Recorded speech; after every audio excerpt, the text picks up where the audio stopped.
decía que siempre es un gozo el poder compartir con ustedes la palabra del Señor. Quiero invitarles a abrir la Biblia en la carta del apóstol Pablo a los Efesios, capítulo 4. Y en esta ocasión vamos a leer a partir del versículo 7. Efesios 4, del 7 al 16. Dice así la palabra del Señor. Pero a cada uno de nosotros fue dada la gracia conforme a la medida del don de Cristo. Por lo cual dice, subiendo a lo alto, llevó cautiva la cautividad y dio dones a los hombres. Y eso de que subió, ¿qué es? Sino que también había descendido primero a las partes más bajas de la tierra. El que descendió es el mismo que también subió por encima de todos los cielos para llenarlo todo.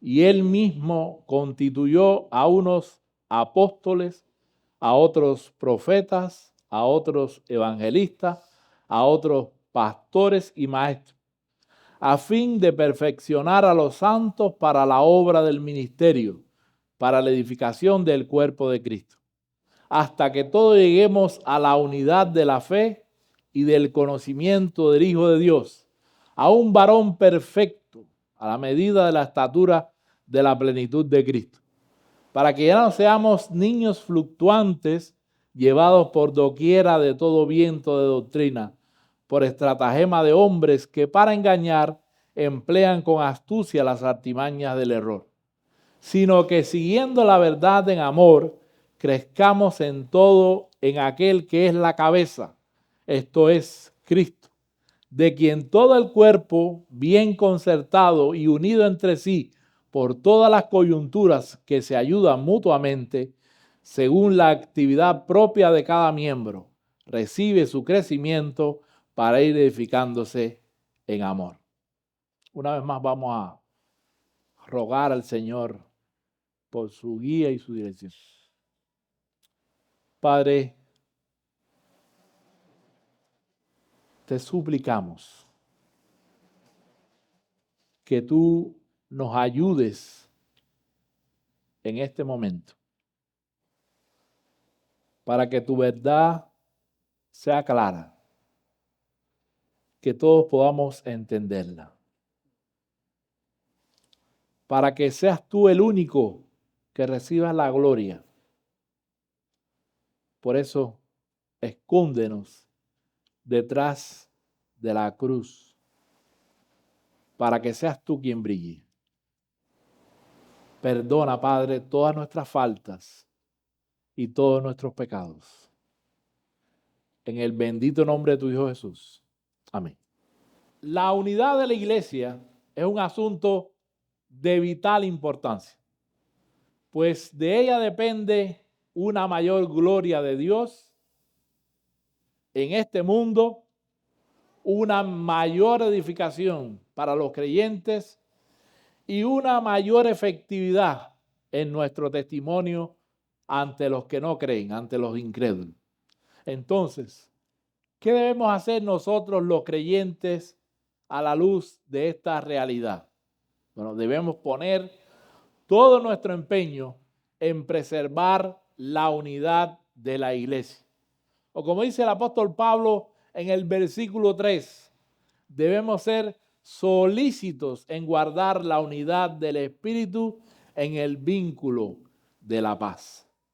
Todos estamos unidos por un vínculo espiritual sumamente poderoso que nadie puede deshacer.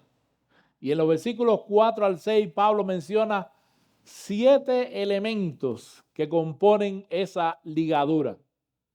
Un cuerpo y un espíritu, como fuisteis también llamados en una misma esperanza de vuestra vocación, un Señor, una fe, un bautismo, un Dios y Padre de todo. Los cristianos tenemos todas esas cosas en común. Todas esas cosas nos unen.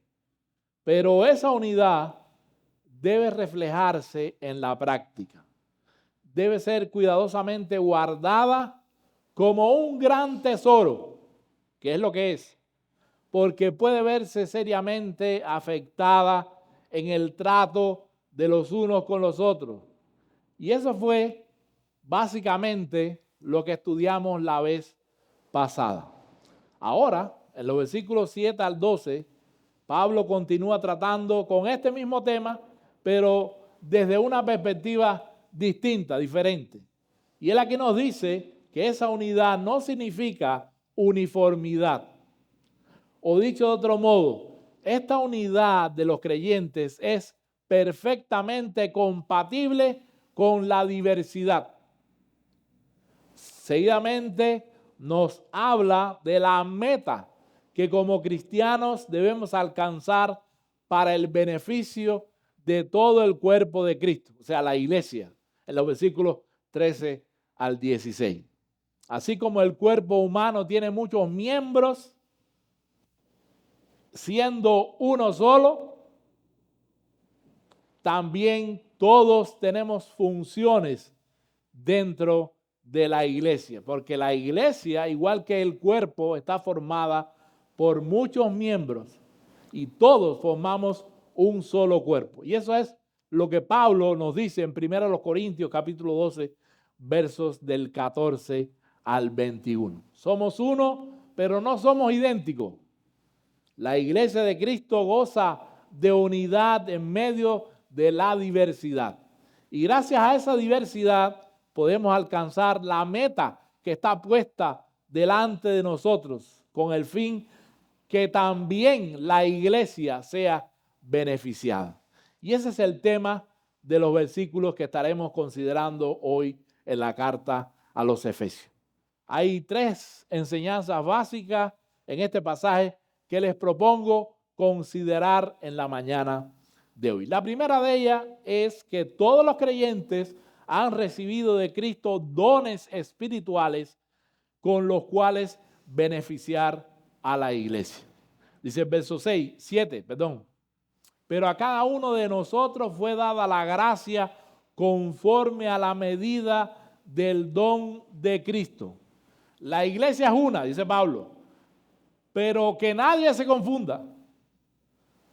Eso no significa que todos en la iglesia realizan las mismas funciones, ni ocupan el mismo lugar. Dios soberanamente ha repartido diversos dones a los miembros de la iglesia.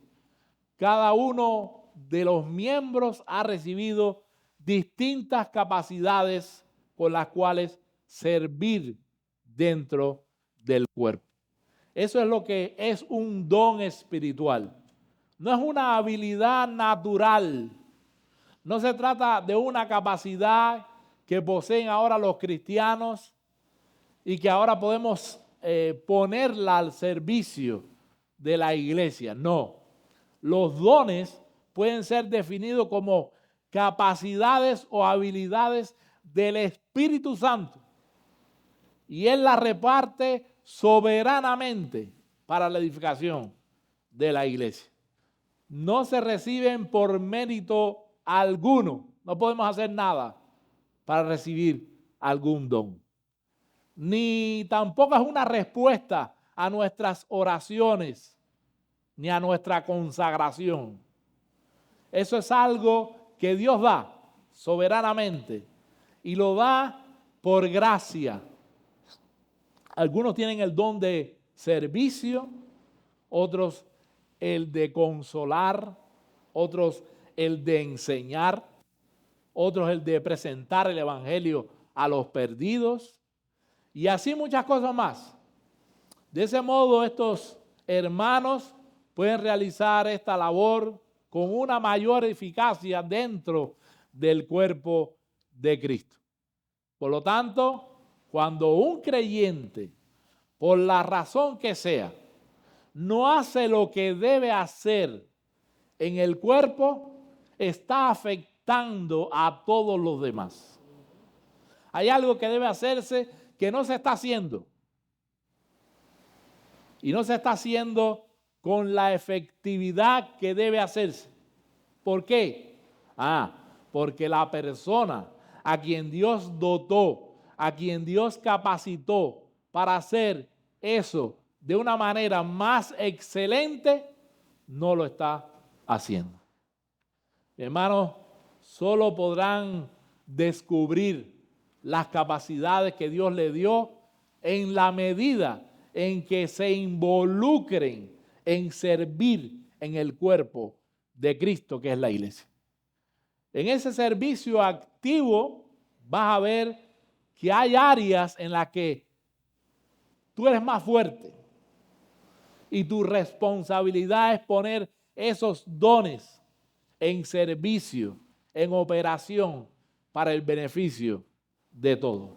No para tu propia gloria, no, sino para la gloria de Cristo. Esos dones espirituales fueron comprados por Cristo en la cruz, cuando venció la muerte en la cruz del Calvario, mediante esa victoria de Cristo en la cruz. Dice los versos 8 al 10, por lo cual dice, subiendo a lo alto, llevó cautiva la cautividad y dio dones a los hombres. Por supuesto, esa victoria del Salvador no fue sin costo alguno. Cristo tuvo que humillarse primero antes de ser exaltado. Primero la encarnación y después la cruz, para luego ascender hasta los cielos y ser glorificado. Dice el 9 y después el 10. Y eso de que subió, ¿qué es? Sino que también había descendido primero a las partes más bajas de la tierra. El que descendió es el mismo que también subió por encima de todos los cielos para llenarlo todo. Por medio de su muerte en la cruz, Cristo obtuvo una gran victoria para beneficio de su pueblo. Entonces, alégrate, mi hermano, con el lugar en que Dios te ha puesto. Y desde allí sirve al cuerpo, porque la iglesia solo se fortalecerá y crecerá en la medida en que todos sus miembros se involucren y se dediquen activamente a hacer lo que deben hacer. No puede haber de ninguna manera espectadores en el cuerpo de Cristo. Entre esos dones diversos que Cristo confiere a la iglesia, encontramos aquellos que Pablo menciona en el verso 11. Dice el versículo 11, y él mismo constituyó a unos apóstoles, a otros profetas, a otros evangelistas, a otros pastores y maestros. Esa diversidad de dones se manifiesta en los oficios instituidos por Cristo en la iglesia. Este texto puede ser también traducido y él dio a algunos como apóstoles, a otros como profetas, a otros como evangelistas y a otros como pastores y maestros. La idea aquí no es la de que algunos reciben el don de ser apóstol, mientras otros reciben el don de ser profeta o evangelista o pastor y maestro. No. Lo que Pablo nos está diciendo aquí es que ellos mismos son dones o regalos de Cristo para su iglesia. Lo que él nos dice aquí es que hay ciertos hombres que Cristo da como un don para la iglesia, para que la iglesia se beneficie. No son los pastores quienes deben hacerlo todo en la iglesia. Ellos son un regalo de Dios, un regalo de Cristo, a través de los cuales los creyentes son debidamente capacitados, entrenados, instruidos para hacer eficazmente la obra que necesita hacerse en el ministerio. Dice los versos del 11 al 12. Y él mismo constituyó unos apóstoles, a otros profetas, a otros evangelistas, a otros pastores y maestros, a fin de perfeccionar a los santos para la obra del ministerio, para la edificación del cuerpo de Cristo. ¿Se dan cuenta, hermanos, cómo se completa el círculo en este texto? Pablo comienza diciendo que cada uno de nosotros posee ciertas capacidades dadas por Cristo para el bien de su pueblo. Ahora nos dice que Cristo también ha provisto a su iglesia los oficiales que nos instruyen a través de la enseñanza de su palabra, para que todos nosotros podamos hacer la obra del ministerio conforme al don que hemos recibido. Lo segundo que Pablo nos enseña en este pasaje es que todos los creyentes deben alcanzar la meta puesta delante de nosotros, con la cual beneficiar a la iglesia. Versículo 13. Ahora, en este versículo, Pablo pasa a describirnos la meta que ese ministerio procura alcanzar, hasta que todos lleguemos a la unidad de la fe y del conocimiento del Hijo de Dios, a un varón perfecto, a la medida de la estatura de la plenitud de Cristo. Y podemos resumir todo eso en una sola palabra: madurez. Así como nosotros nacemos y vamos creciendo hasta alcanzar la plena madurez en nuestra edad adulta, así también la iglesia debe crecer espiritualmente. La meta que debemos procurar, o sea, lo que tenemos que alcanzar, eso que está puesto delante de nosotros, es que todos lleguemos a una relación cada vez más íntima con nuestro Señor. Todos debemos continuar creciendo en gracia y en el conocimiento de Cristo, porque de ese crecimiento depende no solo mi propia salud espiritual, sino también la salud espiritual de todo el cuerpo, de la iglesia. Aparece una palabra aquí, un varón perfecto. Y esta palabra, perfecto, puede ser traducida también como maduro. Y contrasta con la palabra niño del versículo 14, para que ya no seamos niños fluctuantes, llevados por doquiera de todo viento de doctrina, por estratagema de hombres a quien para engañar emplean con astucia las artimañas del error. Ahora bien, ese varón perfecto, maduro, tiene como patrón, tiene como modelo a nuestro Señor Jesucristo. Estamos llamados a conformarnos a su carácter santo, a imitar su obediencia, así como su amor y servicio al Padre. El que dice que permanece en mí, el que dice que permanece en él, debe andar como él anduvo, dice la primera carta de Juan, capítulo 2, verso 6. Y Pedro nos dice en su primera carta también, capítulo 2, verso 21, que él nos dejó ejemplo para que sigamos sus pisadas. ¿Y cómo se refleja ese crecimiento en la vida y ministerio de la iglesia? Bueno, eso nos lleva a nuestro tercer y último encabezado. Todos los creyentes deben reflejar las marcas que evidencian el crecimiento para beneficio también de la iglesia. Y Pablo menciona básicamente dos marcas de madurez en el texto, una negativa y otra positiva. El aspecto negativo lo encontramos en el verso 14, para que ya no seamos niños fluctuantes, llevados por doquiera de todo viento de doctrina, por estratagema de hombres que para engañar emplean con astucia las artimañas del error. O sea, la primera marca de crecimiento que Pablo presenta en el texto es estabilidad doctrinal.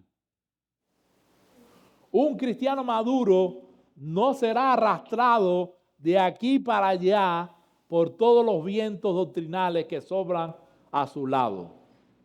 Y la figura que Pablo está usando aquí es la de un barco en alta mar en medio de una feroz tormenta. Ustedes saben cómo se balancea ese barco. Bueno, a mayor madurez, mayor unidad.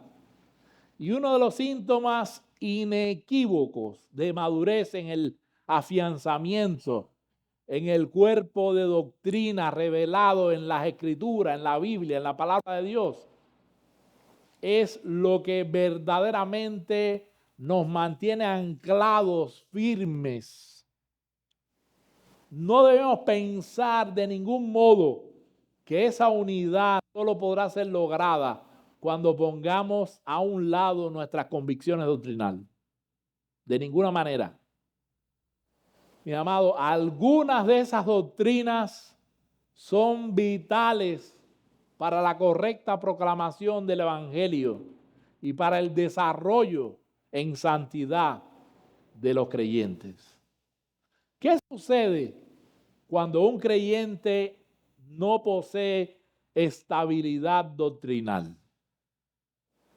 Que será como un niño inmaduro, inestable, presa fácil de las herejías, de los errores, como dice el verso 14. Y hay una palabra griega que Reina Valera traduce como artimaña, y una palabra cubeia, que viene de cubos, o sea, cubos o dados.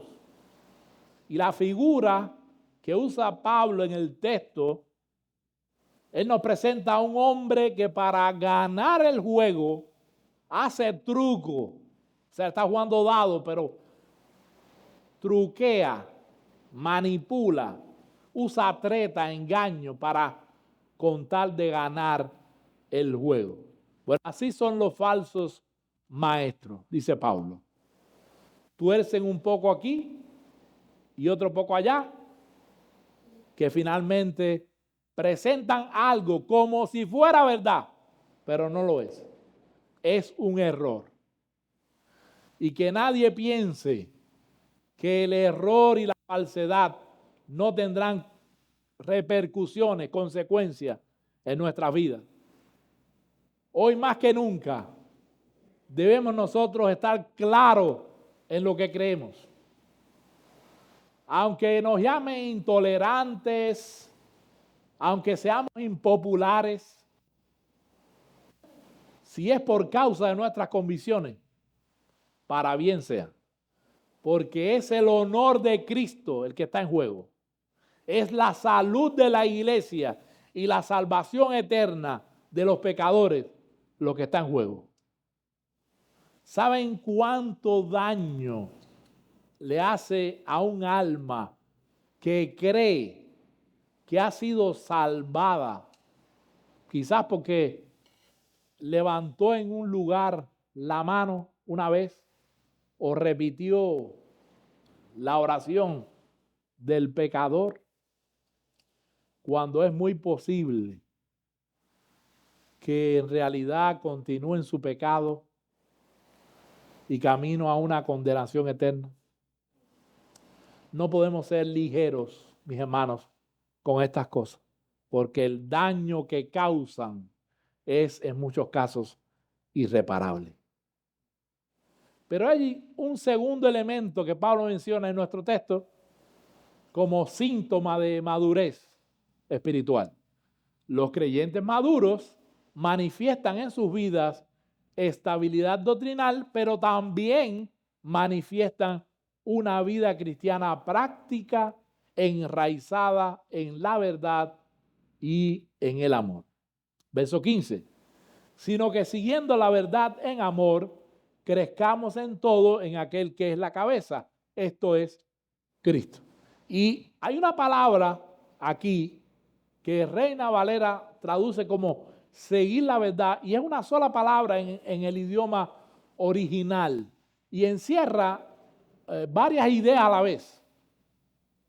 Aferrándonos a la verdad, manteniendo la verdad, viviendo o hablando la verdad, todas esas cosas. Podríamos traducirla como siendo veraces. Pablo quiere que la verdad de Dios revelada en su palabra nos gobierne en todo.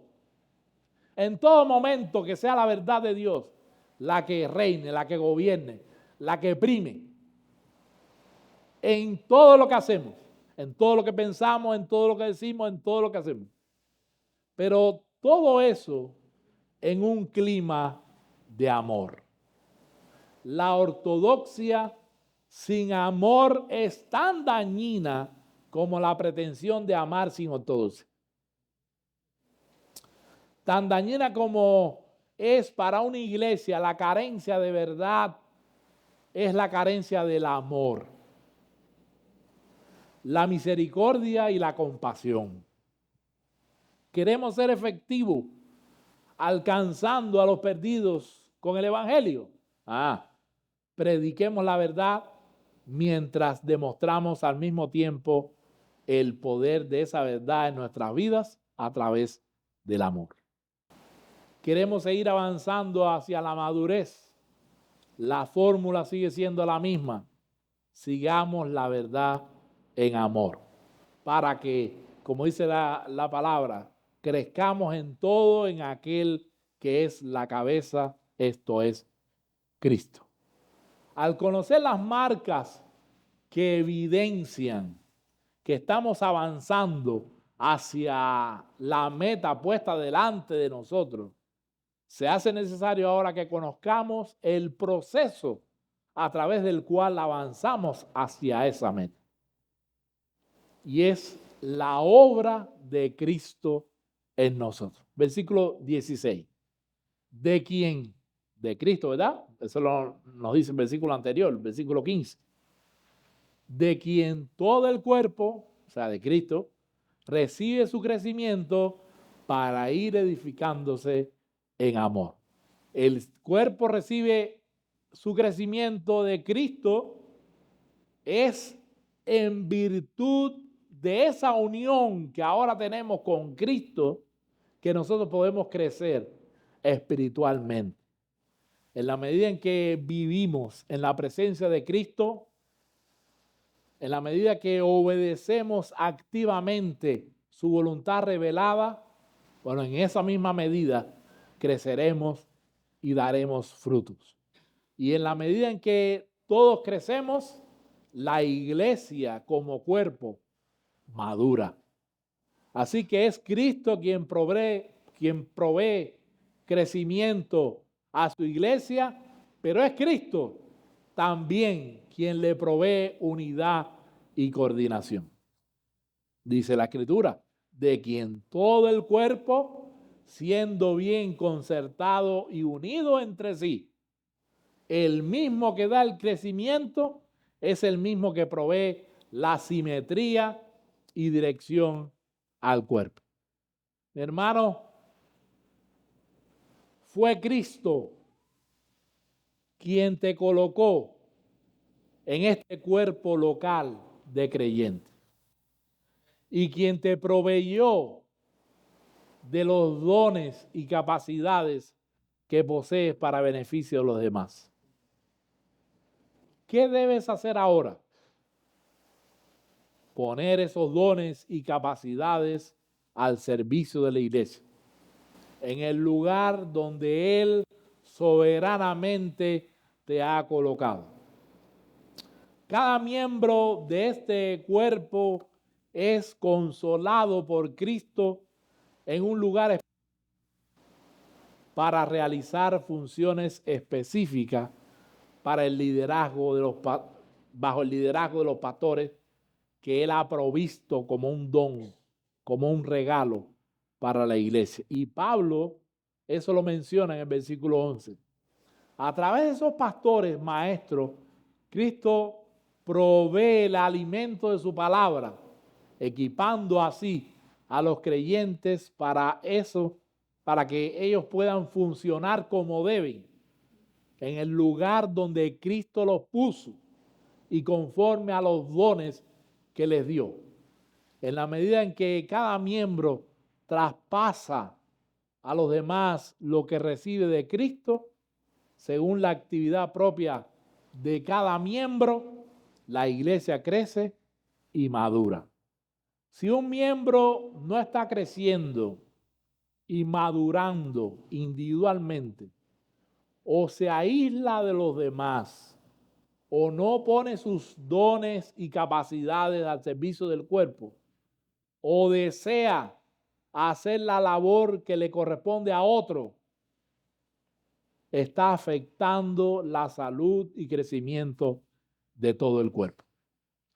De ahí que solo es posible que una iglesia avance hacia esa meta, hacia la madurez, en un contexto de unidad y de amor bajo un liderazgo bíblicamente establecido. Puede ser, mi hermano, que tú te sientas muy débil, te veas a ti como muy pequeño y pienses que no es mucho lo que puedes hacer en la obra del Señor. Pero si eres un verdadero cristiano y eres miembro de esta iglesia, debes entender que Cristo desea beneficiar a este cuerpo por medio de ti y te ha capacitado para ello. Él quiere que tú crezcas en tu comunión e intimidad con Él. También Él quiere que te preocupes por servir a los hermanos a tu alrededor conforme a las capacidades que Él te dio. Mira a tu alrededor entonces. Esta es la iglesia en la que Cristo te ha colocado. Estos son los hermanos a quien primeramente debes amar, servir y edificar. A manera de conclusión, quisiera traer brevemente algunas lecciones que sobresalen en este pasaje que hemos estudiado en el capítulo 4 de la carta del apóstol Pablo a los Efesios. Por un lado, este texto nos enseña con toda claridad cuán importante es la unidad en la iglesia. Esto es algo que debe ser activamente preservado y celosamente vigilado. Cuidémonos, hermanos, de no ser instrumentos en las manos del maligno para debilitar en algún sentido la unidad de la iglesia. Ocupémonos activamente en contribuir a que esa unidad sea cada vez más sólida y más fuerte. Finalmente, este texto nos enseña que ser miembro de una iglesia no anula, sino que promueve las responsabilidades de cada uno de nosotros como individuo. Cada uno de nosotros tiene una relación con Cristo que cultivar. Economía individual de los dones y los talentos que Dios nos ha dado. Y cada uno de nosotros tiene responsabilidades que solo nosotros podemos cumplir. Mi amado hermano, hay mucho que hacer en esta tu iglesia. Hay hermanos que consolar, otros que necesitan un estímulo o una amonestación, diferentes servicios en esta congregación. Y damos muchas gracias a Dios por los hermanos que ya lo están haciendo. Damos muchas gracias al Señor. Hay muchas almas que evangelizar. Se necesitan hermanos que oren, hermanos que ofrenden, hermanos que sirvan y ayuden. ¿En qué estás contribuyendo tú a que esta iglesia sea más sólida, más fuerte, más madura? Cristo no da dones inútiles y esta iglesia necesita los tuyos. Si no los pones a operar, otros miembros serán cargados y la iglesia sufrirá. Espero de todo corazón que el Espíritu Santo aplique esta palabra con poder en cada uno de nosotros, en cada uno de los miembros de esta iglesia, de modo que podamos examinarnos objetivamente a la luz de estas verdades tan trascendentales, podamos arrepentirnos donde debemos arrepentirnos y corregir lo deficiente para que Cristo, nuestro Señor, continúe siendo glorificado en esta iglesia, para que los creyentes continúen siendo edificados y fortalecidos en este lugar y los perdidos encuentren al Señor, que es el Salvador de las almas. Que Dios nos ayude a presentarle a Cristo en este día glorioso y cuando Él venga, encuentre una iglesia que sea digna de Él y que cada uno de nosotros le escuchemos a Él decir: bien, buen siervo y fiel, sobre poco has sido fiel, sobre mucho te pondré. Entra en el gozo, Señor.